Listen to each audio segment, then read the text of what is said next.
What up, y'all? It's your hometown hero, the real Adam Coleman. For anybody who's been, following me the last couple days, I was up there in New York with the cross-examine training and just so much, what's been going on the last couple of days, man. Y'all saw us out there in New York, Times Square, Union Station, out there in Harlem.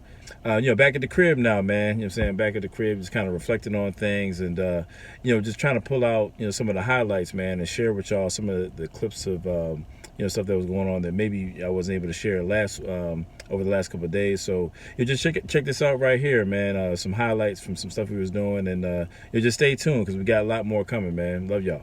Peace.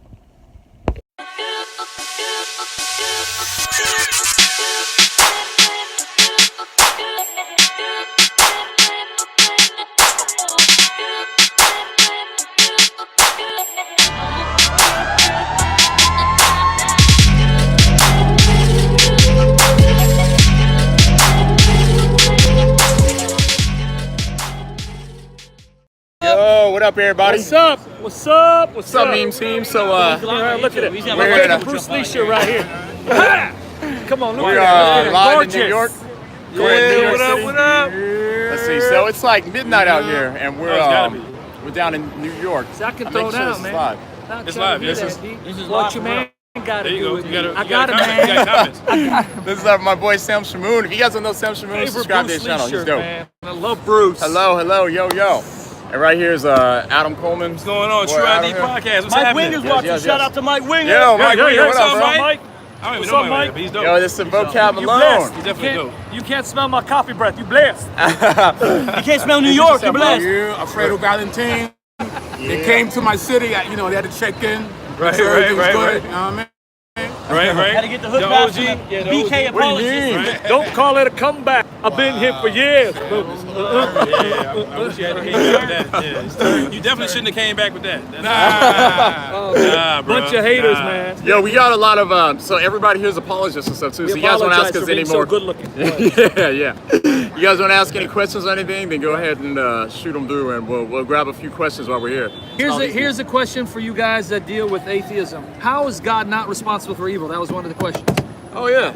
How I is just did a God whole thing on it. not responsible for evil? Come on. How is God not responsible for evil? Somebody says. Who wants to take it? We gotta let Jon McCray give his official "What do you mean" answer.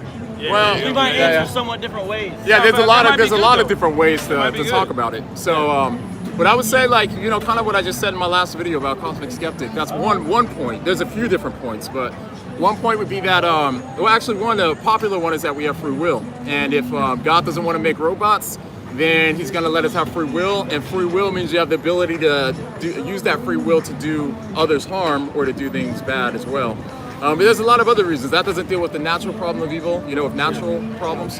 I just want to add to that as well. Like one example I give, one thing I always say is that love is more valuable than perfection. You know what I'm saying? Like, I probably got dirty drawers like laying on the floor right now in my house, but my wife still loves me. You know what I'm saying? And in the hotel room. And in the hotel room. That's a miracle.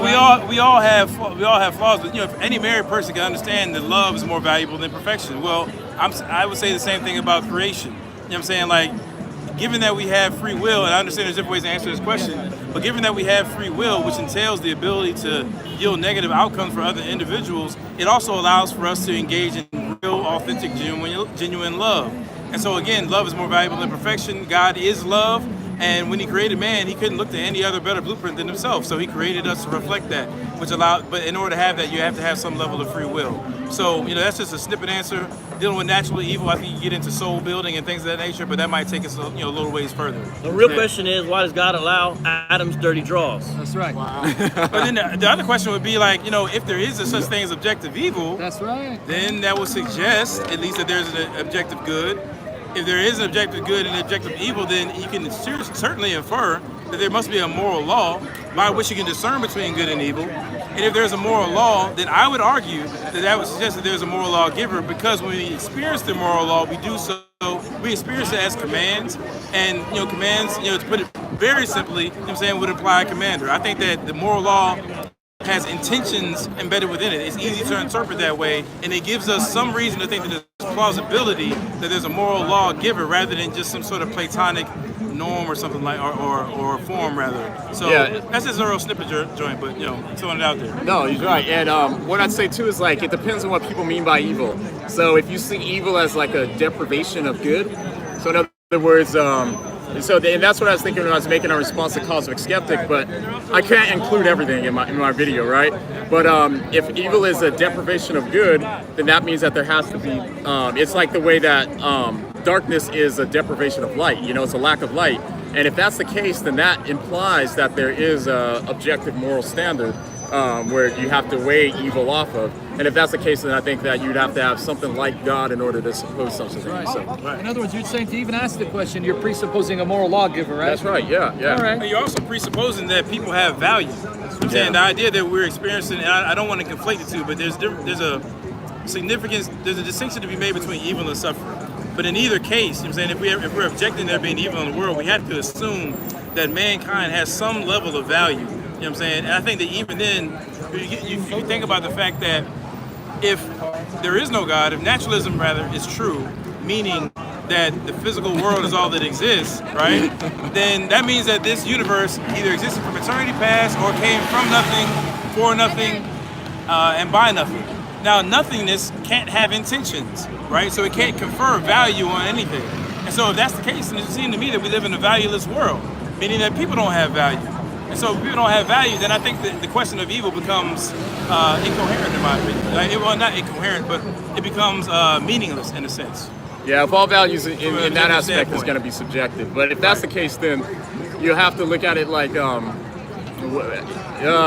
a long story actually. We probably don't want to go down that path. So we got to get some Remember more when questions. Times Square, so we can't take deep theological Right. questions and unpack them for an hour, because we're out here in Where's Times the Square. halal food? What, someone wants me to do halal Hogan? Yeah. Hey, brother, what you gonna do, man? When halal Hogan, brother? Sorry, tripping.